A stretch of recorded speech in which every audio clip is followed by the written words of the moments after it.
మీకు ఇంకా ఎప్పటికండి మీరు కళ్ళు తెరిచేది? ఆడవాళ్ళని ఎందుకు ముందుకు వెళ్ళనివ్వకుండా ఆపుతున్నారు? ఒకప్పుడేమో మొఘల్ మన రాజ్యాలు పరిపాలించారు, అప్పుడు మేము పోరాడాం. మళ్ళీ తర్వాత బ్రిటిషర్స్ వచ్చారు, మళ్ళీ మేము పోరాడాం. అప్పుడు ఎలా పోరాటం మొదలైందన్నది మనం అందరం హిస్టరీ చూసాం.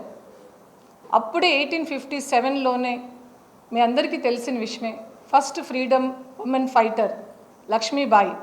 ఆవిడ గురించి ఒక హిందీ పోయెట్ చెప్పారు, బూందేలోं से हर बोली सुनी वही कहानी थी, झांसी की रानी खूब लड़ी मर्दानी वो तो झांसी वाली रानी थी.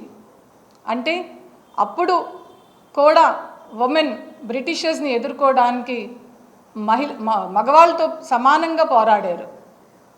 ఒక్కళ్ళే కాదు, అలా చాలామంది ఫ్రీడమ్ ఫైటర్స్ మనం చూసాం.